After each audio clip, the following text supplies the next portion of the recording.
Allah is my heart's speech. Your mercy is what I beseech. Keep in my heart your remembrance, and in your deen allow me to advance. Help me in my quest. Permit me to pass the ultimate test. Help me in my quest.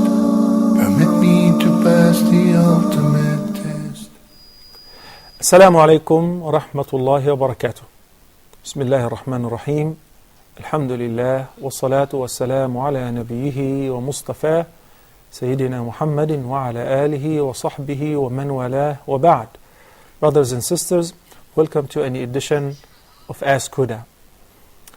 I'd like to inform you that there's only one number that is working today due to technical problem. The other number isn't working. So the number that will be able to take your phone calls on should appear on the screen, which is area code 002 02 38 555 248 and 249. Today on the way to the studio, I have experienced another example of Allah's infinite power, who is able to do all things. I landed to the airport just an hour and a half ago, and I thought I would be able to make it, so I asked them to prepare everything, and the crew is ready.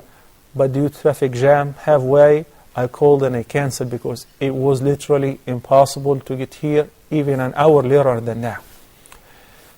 But Allah subhanahu wa ta'ala said, إِنَّمَا أَمْرُهُ إِذَا أَرَادَ شَيْئًا أَن يَقُولَ لَهُ كُن فَيَكُونَ.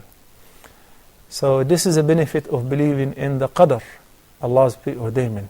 One receives the decree of Allah subhanahu wa ta'ala with full acceptance, submission, and the highest level is pleasure. So I was sitting in the car and I said, if Allah wants this to happen, it will take place. How? I don't have to worry about it. I don't have to figure out how, because it is His business. And that's why I'm saying this is a miracle, something really none of us could imagine today will be having a live Ask Huda. But as I said, there's only one number, one line which is working today, the one which ends with 249. So please try this number. I will take a few questions, but before that we'll take this live call first, and I would answer the pending questions afterwards. Sister Zahra from Malaysia, Assalamu alaikum. Alaikum salam wa rahmatullahi wa barakatuh, brother. How are you, sister? Alhamdulillah, alhamdulillah. I have one question on behalf of my friend, please.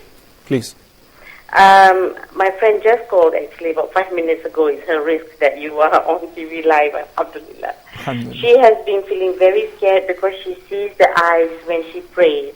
She sees eyes looking at her, she said, and I advise her about, I know there are no pictures in the house.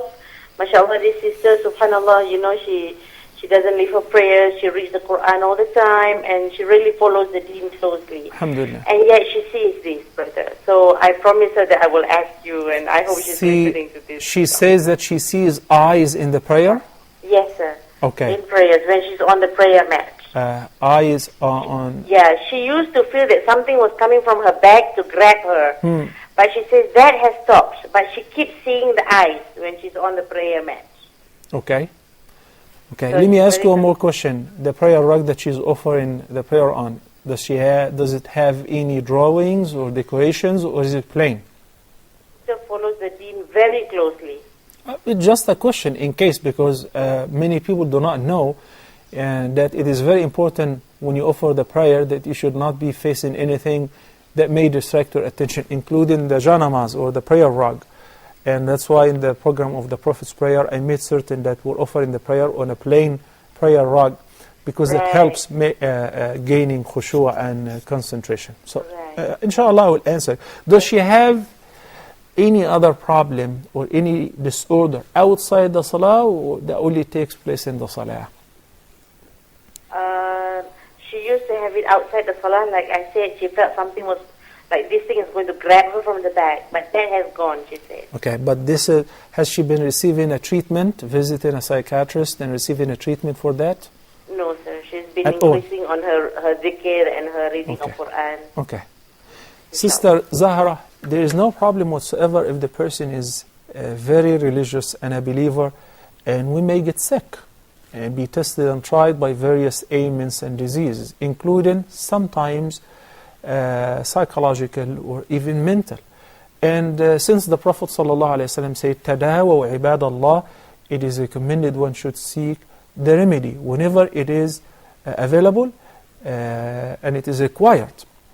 So what I mean is sometimes the person may have disorder, physiological disorder or mental disorder, which requires a treatment. And that's why I asked whether this condition is only within the prayer or not. If it is only within the prayer, then this is from the whispers of ash-shaytan, and we know what to do. Simply turn to your left side and blow thrice and say, أعوذ بالله من الشيطان الرجيم. In the salah, yes, you do like this. أعوذ بالله من الشيطان الرجيم. And a shaitan will depart you immediately. Similarly, if any person is having thoughts in the prayer, or confusion, or something is distracting his khushu' or her khushu', it is recommended to do that, and that will make the shaitan run away, and then you will return back to your khushu' inshaAllah. As I said, no pictures against the wall, in the entire house, especially in the musalla place. When the person perfects his or her wudu, faces the qibla, make sure that there is no decoration on the prayer rug, and maintains in mind the presence of Allah subhanahu wa ta'ala, and he or she is standing before Allah subhanahu wa ta'ala. These are the means, or some of the means, which will make the person acquire khushu'. And khushu' would remove any of the thoughts that she is experiencing, unless if there is other disorders which requires a treatment. Then in this case, I would advise her to visit with a psychiatrist. And I said there is no problem. Many people think this is a grave accusation, or this is something bad to talk about it. Not at all. If somebody is sick, there is no shame about getting sick. It's not in our control. But the proper way to handle this is to seek the remedy for it. Wallahu ta'ala a'la wa a'lam. Sister Sarah from Bahrain, Assalamu alaikum. Wa alaikum assalam. Assalamu alaikum, Sheikh. Wa alaikum assalam wa rahmatullahi wa barakatuh. Sheikh, only my question is, I just want to ask this. I'm not Bahraini, I'm from Philippines. Mm-hmm. I came here how many years of work here, and then I had some question about Qibla. Mm-hmm. Because some here in our school, because I attended classes and discovered Islam in Bahrain. They told us that from Philippines, the Qibla is in, which is the sunset, little, you should left little. But some sheikh, I asked some sheikh also, they said, oh, the Qibla is not all countries the same in it. No. I want to clarify which from Philippines, my country, because Okay. when I was there, it was pray from where is the sunset. That's my Qibla there. Okay. But I'm confused later, because in our Okay, Sister Sarah, Allah the Almighty says in the Quran with regards to facing the Qibla, وَحَيْثُمَا كُنْتُمْ فَوَلُّوا وُجُوهَكُمْ شَطَرَةً, which means wheresoever you are, you must face it. Face what? Face the ancient house of Allah subhanahu wa ta'ala, Al-Kaaba, the sacred building of the Kaaba. And of course, if you are in a country that is to the north of the Kaaba, then its direction is to the opposite. For instance, in Egypt, it is southeast. And if you go to North America, it is north-northeast, and so on. It would not be always towards north or east or west. It depends on where are you and where is your location on the map. And of course, if you are in a Muslim country, the Ministry of Endowment or Awqaf and Dawah is in charge for determining the Qibla. So I figure out exactly on what degree is the Qibla, towards north or east or in between, and you see the different masajid, which Qibla they are facing, and this is how we figure out the Qibla. And of course, with the prayer schedule, with the calendar, everywhere in the Muslim country, the Qibla is mentioned. And there is a beautiful program that's called Islamic Finder.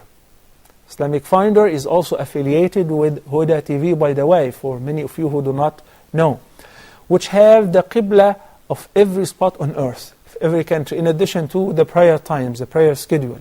So you can log on and see and know exactly where is the Qibla. For instance, not only if you're staying in Bahrain, whenever we're traveling to different countries, non-Muslim countries, beforehand we log on and we know the exact Qibla, direction of the Qibla, so that we'll be able to offer the prayer along with the compass whenever we reach any of these countries. It's very simple. If you are living in a Muslim country, just consult the Awqaf Endowment Ministry, who determined that for all the masajid of Ahlul Sunnah wal Jama'ah. Okay? Sister Kamil from KSA, Assalamu alaikum. Wa alaikum assalam, Sheikh. Firstly, I would like to thank you and your team and the producers of this show. Thank you so much.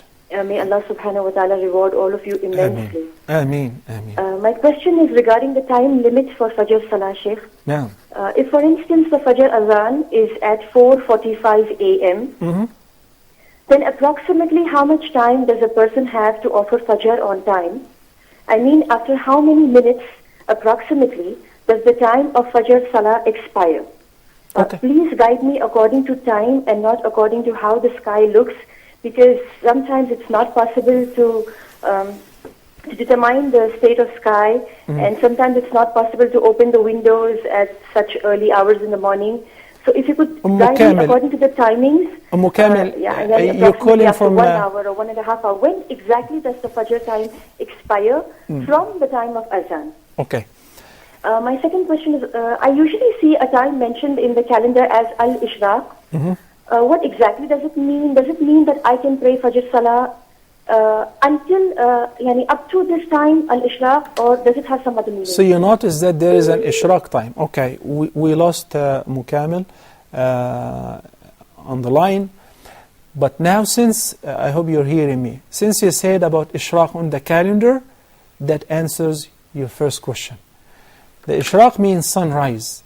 I cannot tell you at what time exactly the time will be out for Fajr, because number one, it varies from a day to another and from a place to another. It does not necessarily have to be an hour or an hour and a half on every single day, okay? Because the day differs from a season to another. And that's why we go by the sun. Sunrise is the latest time, is the last time. When we see the sunrise, then the time for Fajr has expired. If any person delays the Fajr deliberately until sunrise, then this prayer will be considered qada or makeup, and the person will be blameworthy for not praying on time. So you may pray Fajr anytime between the adhan and until sunrise. You said sometimes you cannot open the windows, it's not clear. I have difficulty imagining that, because every person, by just removing the curtain, can see the daylight. The daylight and the sunrise indicates that it is over. I'm not going to do that on every single day. But you said you have a calendar and it says Ishraq. Ishraq is the sunrise, which indicates it's over. Time is out. For the Fajr, you must pray before this time. Furthermore, if any person began his or her prayer before sunrise and managed to make ruku'ah, to bow down for the first rak'ah before sunrise, then this prayer has been offered still within the time. Yes, it is disliked to postpone it to this time, which is on the edge, but the prayer is still offered on time, and it's not a qada, as long as you manage to make the ruku' of the first rak'ah before sunrise. Similarly, for sunset, if the person managed to pray the first rak'ah of Asr before the sun sets completely, then the Asr has been offered within the time. The Prophet ﷺ was asked in one question about the best deed. He said, "As-salatu ala waqtiha," to offer the prayer on its fixed time.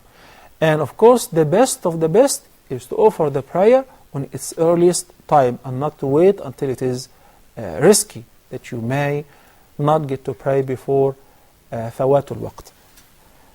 Hamza from KSA, Assalamu alaikum. Alhamdulillah, thank you for asking. I have 3 questions here. Yes, please go ahead.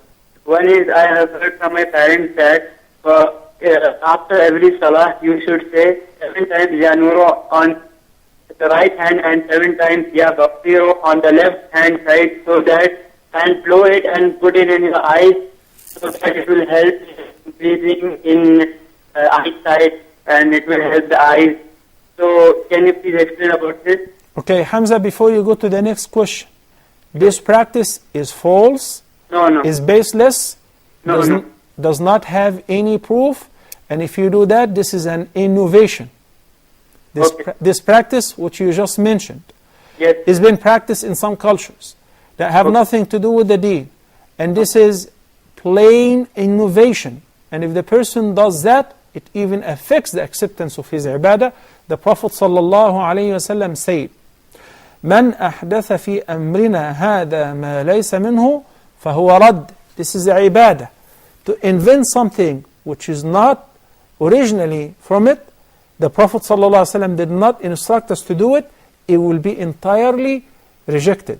And also those who kiss their thumbs or the nails of their thumbs and place them on their eyes, there is no reference to such thing. When people do this as a mean of worship or ibadah, this is a plain bid'ah, and this is refused and rejected.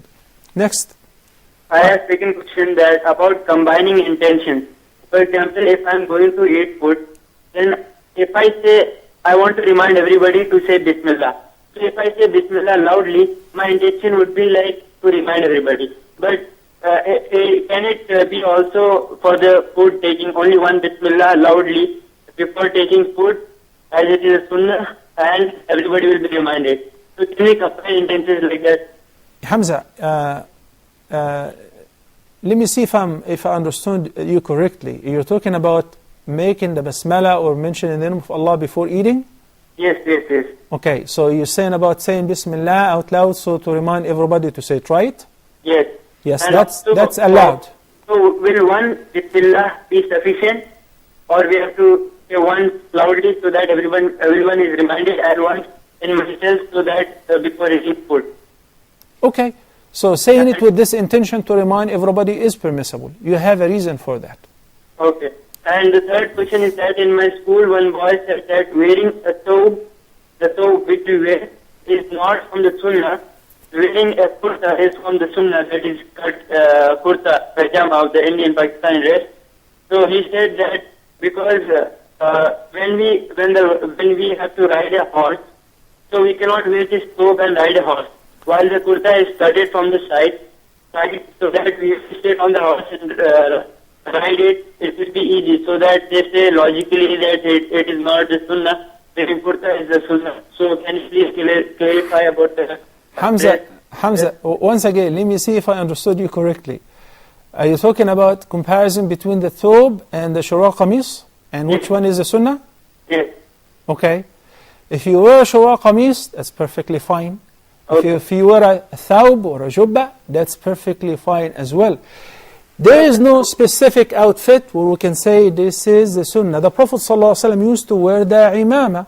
When some people wear the kufi or a qalansuwa or a cap, or not wear at all, that depends on the cultural customs. So if the people have the custom of wearing a kufi, fine.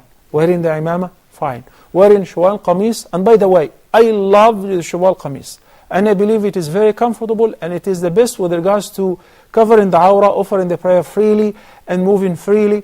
So it is perfectly fine, as long as it is clean and tahir. Allah subhanahu wa ta'ala said, خُذُوا زِينَتَكُمْ عِنْدَ كُلِّ مَسْجِدٍ. Allah subhanahu wa ta'ala said, excuse me, adorn yourself before going to every place of worship, every masjid. So if in your culture that you wear shawal qamis and you feel comfortable with, that's perfectly fine. If it is in your culture that you wear the jubba or the thawb, that too is fine, and no one should object to the other and say, mine is the sunnah and yours is not the sunnah. There is no such thing. Wallahu ta'ala a'lam. What's prohibited even for a man is wearing those tight clothes, such as pair of jeans or pair of tight pants. Then he comes to pray with them, and that reveals his awrah.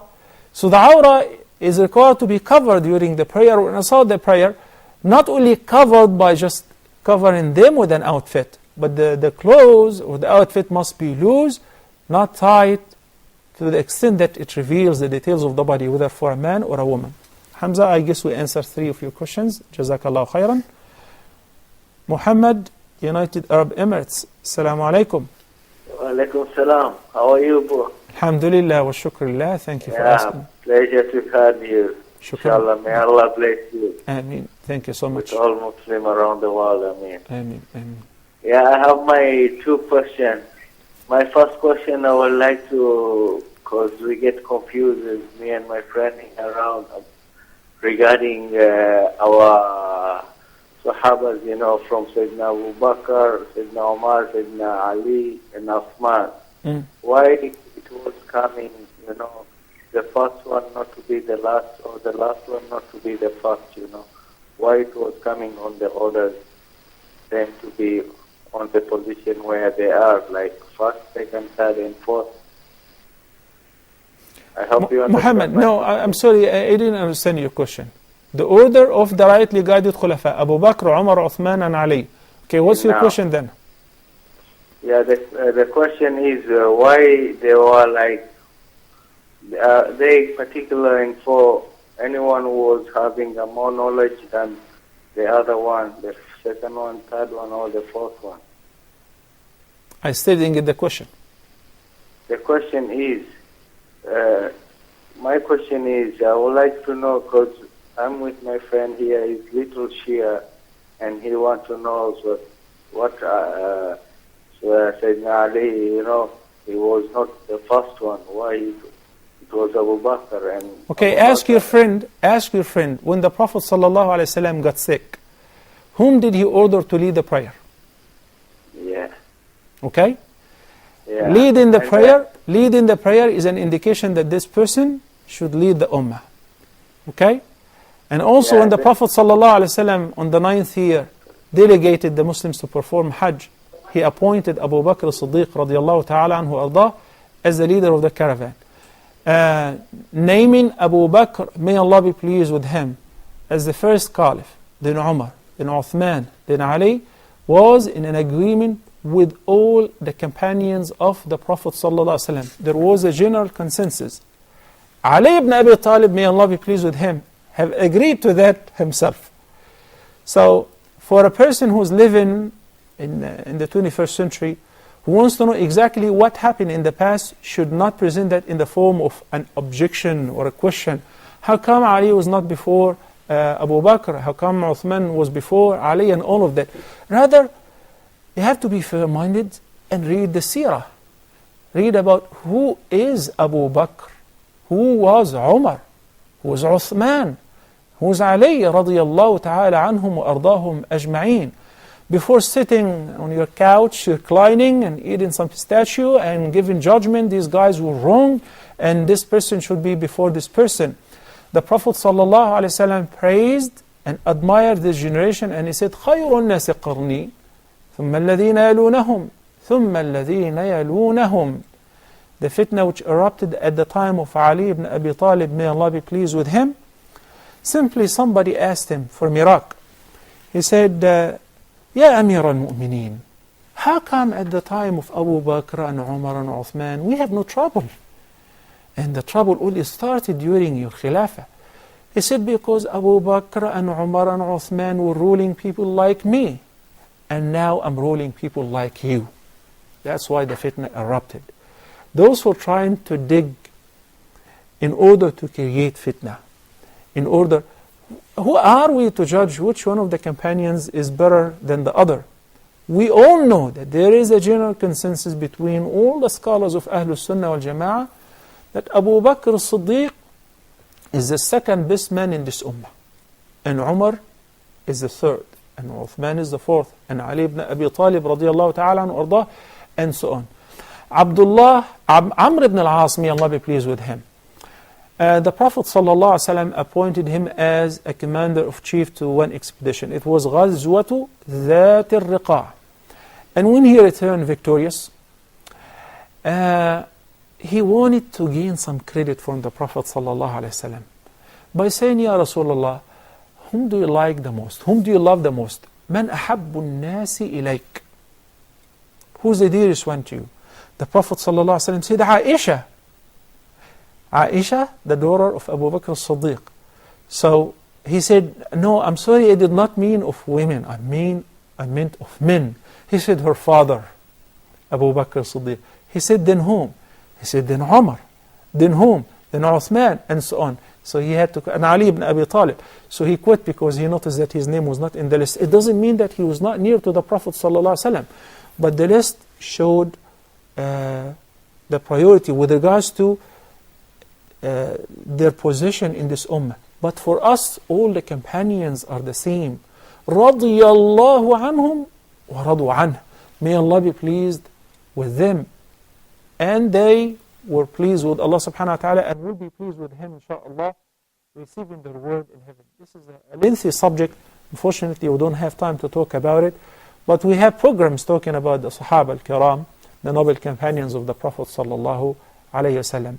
Before I take the next call, the Prophet sallallahu alayhi wasallam said, beware of annoying my companions. By Allah, if any of you had as much wealth as the mountain of Uhud, gold, and he gave it all in a charity, that would not be equivalent to a handful of food any of them, or even half of that, any of them have given for the sake of Allah subhanahu wa ta'ala. Let's just learn from the companions not to be criticizing them or be judgmental of any of them.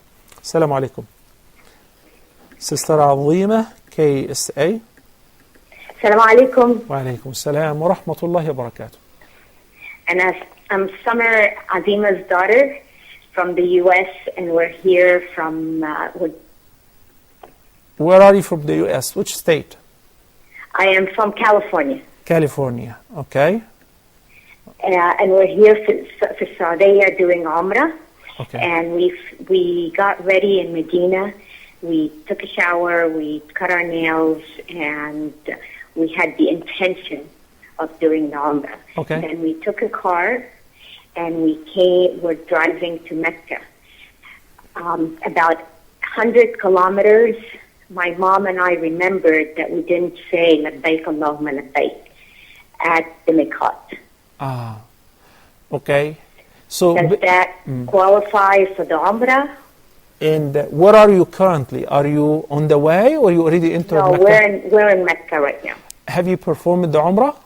Yes, we did. Okay, in this condition, you skipped a wajib, and the ransom is to slaughter a sheep in Mecca. So right now, you can stop by any of these booths where they sell the vouchers for the fidya. That is called a fidya. Because the ransom for skipping the wajib of announcing the intention of ihram from the proper miqat, which was in your condition Abyar Ali, Udul Hulayfa, is either to return back, which of course is impossible now because you said you already performed your Umrah. So the ransom and the fidya is simply to slaughter a sheep. And please specify when you buy the voucher, you tell the salesman this is a fidya, because that have to designate your sheep to be slaughtered and distributed in Mecca upon the poor people of Mecca. And may Allah bless you, accept your Umrah, and please include us in your dua. Everybody tells me that they're going for Umrah or they're currently performing Umrah. This is very, very teasing. May Allah subhanahu wa ta'ala make it easy for us to join you very soon. Assalamu alaikum. Okay? طيب. أول from Nigeria. Assalamu alaikum. Aminu alaikum assalam. How are you, أول? I'm fine, brother. Okay. I have two questions, brother. Please go ahead. Number one is regarding when a Muslim is sick. Mm-hmm. Is it permissible in Islam for a non-Muslim to come and pray for him, knowing fully well that he is going to pray in the name of someone other than Allah? Okay. So when a non-Muslim, when a Muslim is sick, and a non-Muslim is praying for him, Sick. and a non-Muslim is praying for him in the name of other than Allah subhanahu wa ta'ala. I cannot hold any person. I cannot hold any person from praying for another. If somebody came and visited me and said, may God cure you, I would not tell him no. But the problem is, am I allowed to request somebody who is a non-believer to pray for me in the name of his God? No, it is not allowed, because such prayer is invalid. Okay? We're not allowed to invoke nor request others to invoke other than Allah subhanahu wa ta'ala. Okay. Second question. And number 2 question. The second question is regarding election. You know, in Nigeria we are heading towards election. And some of our ulamas, they said we shouldn't vote for a non-Muslim. And if you do that, it will take you away from Islam. So I would like to know, I have asked you this question some previous weeks ago, but due to lack of time being outside. Let me ask you this. Are there Muslim nominees? Yes, there are Muslim nominees. But Okay. the question is, when someone elects someone who is not a Muslim, does it take him away from Islam, or is still a Muslim? No, it depends. I just want to know. It depends, because in a Muslim country, I must vote for a Muslim. In a non-Muslim country, and where a Muslim who is fit is running for an election in order to ease things for Muslims, I must vote for him. And when non-Muslims, when there is no Muslim who is nominated or running and they're all non-Muslims, then it depends on the conditions of Muslims in this locality. Are they in need for electing somebody to represent them? Or this person is promising, is going to serve their cause, is going to make things easy for them with regards to their freedom of religious practices? It depends on the benefit-risk ratio, or al-masalih wal-mafasid, trying to gain the maximum benefit and block any harm or evil. So it is not always the same. You cannot say this is the rule and it should be applied in every locality and every community. It varies from a Muslim society to another Muslim to a non-Muslim society. It varies from a case where we have Muslim nominees or candidates, then of course I vote for them.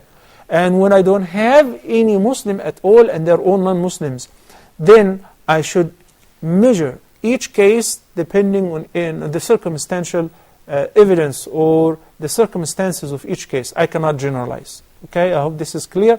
Brothers and sisters, it's about time to take a short break. So stay tuned and we'll be back inshallah very soon.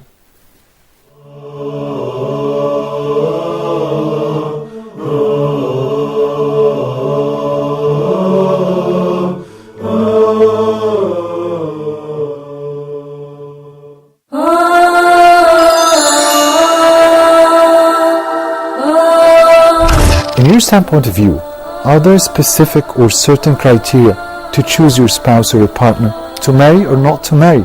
Maybe that's the question. Do we revise the quality of performance of our treatment between the family members as fathers or mothers? As they say usually, it's not what you say, it's how would you say it. Wouldn't you like to be a good storyteller for your kids? Neurobiologically speaking, child abuse and emotional trauma causes scars in the brain of the child, and this might be not easily healing. What's the exact job description of a father? Is it clothing, payments, and feeding, or other important things? Well, I think the job description of a father is merely giving him love and care, self-confidence, giving him sense of security, and checking for the points of strengths to stress on them.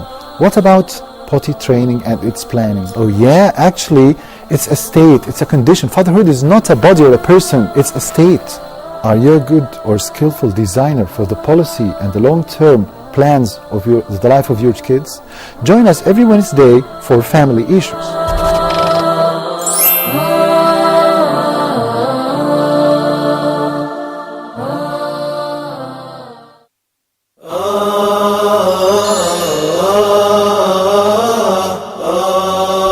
Please, brothers and sisters, in particular brothers, husbands, divorce is the last resort. Even when I was given the topic, the art of divorce, I was thinking, why are we talking about a divorce? As they say in management, Do you take serious decisions when you are angry? No one is taking a very serious decision in his life, maybe in his business, while you are angry.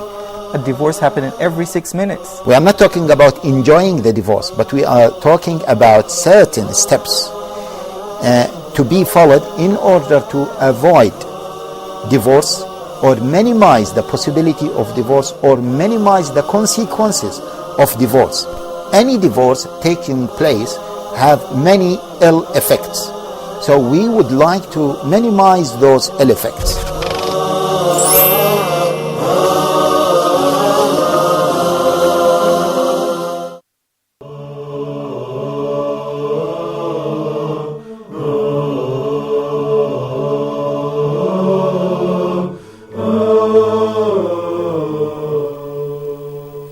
Assalamu alaikum wa rahmatullahi wa barakatuh, and welcome back. We already have a phone call. It's waiting on the line. Assalamu alaikum. Alaikum salam wa rahmatullahi wa barakatuh, Shaykh. Abdul Malik, how are you? Where are you calling from? From the Netherlands, Europe. Okay, great. Yeah, I want to thank you for the great show, and I'm following it whenever I can. And Alhamdulillah, thank you so much. Yeah, I'm a converted Christian, and so I'm married to a Muslim woman, and I have two questions. Okay, how are you all doing anyway? Oh, perfect. I have a little boy, and our marriage is good. And excellent. Yeah. Great to hear that. How long have you been a Muslim? 8 years now. Excellent. May Allah keep you steadfast. Abdul Malik, go ahead. Alhamdulillah. I have two questions, Shaykh. One, I'm reading the Quran in Dutch language. Is that acceptable, or should you advise me to learn the Arabic language to understand the Quran better? And the second question is it halal or haram if someone, besides his job, earns money in an illegal way? I just heard you say in an illegal way. Sorry? You just said that in an illegal way, right? Yeah, illegal way. You have a normal job and you have a job on the side that you get paid in your hand and not during your bank or the normal way. Do you understand? And it is illegal because you're benefiting out of your job in order to facilitate things where you get paid from, like, under the table, for instance. Is that right? Yes. I guess you just answered the question. If it is illegal, okay. Then it is haram, of course. I, in my heart I knew it, but I want to know for sure. So okay. That's what and also we'll shed some light on that, inshallah. Your third question, please? No, I only had two, about Quran and about the work. Okay. Thank you, Abdul Malik, for calling us. And once again, I'd like to pray for you and your family. May Allah grant you happiness in this life and afterward, inshallah. As far as reading the Quran in any other language, other than the Arabic language in which the Quran was revealed with, of course, that is called reading the meaning of the Quran. Will I be rewarded for that? Yes, of course. If a person is reading tafsir or hadith or any science that leads to better understand the Quran, you will be rewarded for that. Seeking knowledge, religious knowledge in general, is rewarded for immensely.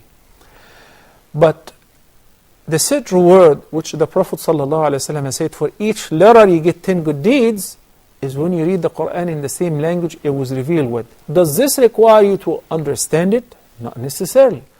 Because if we're talking about reading, this is one degree.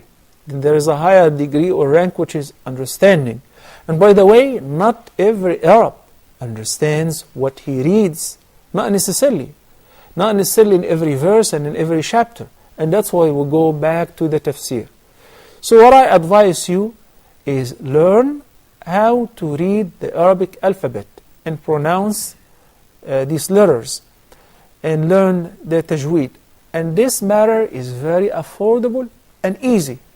Along with reading the Quran in the Arabic, also you can read the meaning in your own language, in your mother tongue. And that will be very complimentary and that will be the perfect thing to do. But If you did not learn and you're still reading in your own language, as I said, this is similar to reading the tafsir or the meaning of the Quran. I don't want you to deprive yourself from the reward of reading the Quran in the same language that Allah subhanahu wa ta'ala spoke it with. Allah did not just create the Quran, He said it. So He said it in this language. Please, it's very easy, very affordable, and I'm pretty sure in a few months you will call in and say, Sheikh, now I can read the Quran. May Allah bless you, Abdul Malik. Barakallah feek. Sister Fatima from United Arab Emirates. Assalamu alaikum. Wa alaikum assalam wa rahmatullahi wa barakatuh. Sheikh, I have one question, and any advice you can give me on this matter would be very helpful, inshallah. I am a revert to Islam, alhamdulillah. My parents are still not Muslims. Unfortunately, I discovered that my father had had extramarital affairs with other men. And my mother is not aware of this. They are still together, they're still married. My question to you is, should I tell my mother what I know about my father? And how should my relationship be with him? I do try and give them both dawah. I am always talking to them about Islam. I send them things. They are not living in the UAE, they are living in England. So I do not see them, but I'm in contact with them via email, etc. I could tell from the beginning when you called that you were very anxious and you were extremely worried, and now I understand why that you're anxious and worried. And I guess I would advise you to collect my phone number from the control and give me a buzz either after the program or in 2 days, because I'm traveling again, inshallah. And I will be more than happy to walk you through and give you the advice I see, inshallah. I cannot give you an advice immediately right now before asking a few questions, and also consult some of my superiors and seniors, the shuyukh, who are also and have knowledge in social affairs, psychology, and psychiatry. Okay? Jazakumullah khairan. Sister Fatima, please pass on my number to her. Okay. We have a very important question. They just sent me the question right now from Brother Irfan. He said, is it correct that the Prophet ﷺ encouraged his followers to say the Durud Sharif? The Durud Sharif means At-Tashahhud, or basically the last part of At-Tashahhud beginning from As-Salah على النبي صلى الله عليه وسلم. اللهم صل على محمد وعلى آل محمد كما صليت على إبراهيم وعلى آل إبراهيم, all the way to the end, إنك حميد مجيد, which we say in the prayer.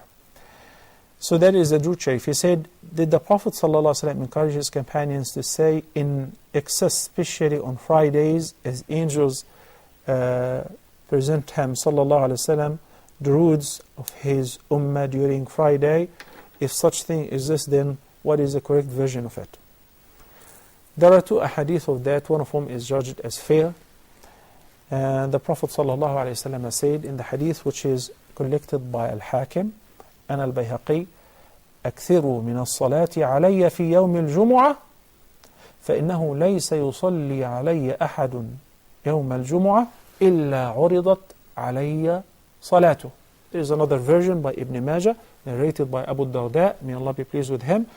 He says that the Prophet ﷺ said, أكثروا من الصلاة علي يوم الجمعة, and similarly, because your prayers will be presented before me on Friday, so increase or make an excess of send and the peace and salutation, the peace and the blessings upon the Prophet ﷺ on Friday. Yes, the Prophet did encourage us to increase making salah wa taslim upon him, especially on Fridays. And he said the reason, number one, the best day is Friday. This is the day on which Allah subhanahu wa ta'ala created Adam, and this is the day on which Allah subhanahu wa ta'ala will resurrect us, and this is our holy day, the best day of the week. Allah subhanahu wa ta'ala chose that day as the holy, sacred day of the week for the Muslim Ummah. It's actually our Eid, weekly Eid. And there is 1 hour of mercy, where Allah subhanahu wa ta'ala accepts the dua and the istighfar of those who are seeking His forgiveness on the day. We don't know exactly. Some say in the morning, some say at Jumu'ah, some say after Asr and before sunset. And it was made anonymous so that we keep sending the peace and the blessings upon the Prophet ﷺ throughout the day as much as we can. We make a special effort to remember to do that. It is highly recommended because on the day, whatever salah and taslim we say, it will be presented before the Prophet ﷺ, and he will reply to those who send the peace and the blessings upon him. Okay? Sister Anne from Egypt. Assalamu alaikum wa rahmatullahi wa barakatuh. And I'm told that will be the last phone call. Okay, wa alaikum salam wa rahmatullahi wa barakatuh. Sheikh, I had a few questions. My first one is, have you ever heard the hadith that says that one of the signs of the last day is that their shoes will talk to them?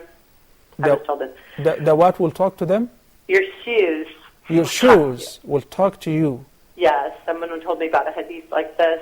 And I wish you can give me the reference. It's kind of new to me. Yeah, me too. Okay, I do not claim that I know everything, but I keep hearing a lot of interesting things. Well, somebody had mentioned it, and then other people were, yes, I've heard that too. And I was like, I have never heard that. Okay. So then, of course, you would know more than me. Secondly, I wanted to ask, I also heard, I was watching like a video, and it said that the Mahdi would be from the blood of Ishaq and the blood of Ismail. So like his parents would be from each line. Have you ever heard that? And then thirdly, of course we know that all the prophets came and warned the people about Masih ad-Dajjal, including the Prophet Muhammad ﷺ.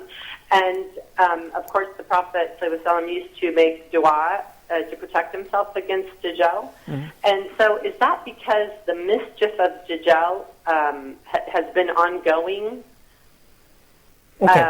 Since he supposedly is not out there actually, he hasn't come out yet. So why are they making dua, in protection for somebody who hasn't come out yet? Let me see, Sister Anne, in the last 2 minutes, if I can answer all of that. As far as the shoes talking to you, I don't know about that. The Quran talks about الدابة أخرجنا لهم دابة من الأرض تكلمهم. The beast which will come out to talk to people for the first time, that a beast will talk to people. This is one of the signs of the major signs of the Day of Judgment, the precise occurrence of the Day of Judgment. As far as the shoes, we'll have to find out. I do not claim that I heard anything about it. Shoes and sandals and so on, we'll find out. The second question about, I'm trying to remember, you talked about Al-Mahdi. The Prophet ﷺ said he's from his line, from his family, and his name will match his name, and his father's name will match the Prophet's father's name, so he will be Muhammad ibn Abdullah Al-Mahdi, and يُصْلِحُهُ اللَّهُ فِي يَوْمٍ وَلَيْلَةٍ. Allah will make him an upright person and a righteous person overnight, so he may be an ordinary person, then overnight Allah subhanahu wa ta'ala will make him super righteous and will qualify him to lead the ummah. As far as the false Messiah, why did the Prophet ﷺ used to seek refuge with him? Was it because he existed or because his danger was ongoing? Okay. The hadith, the Prophet ﷺ said that there is not a single prophet before me but warned his people against the false Messiah. And I am warning you against him. This is the greatest fitna and trial. He will come by the end of time. He will come by the end of time. He is a sign of the major signs of the Day of Judgment.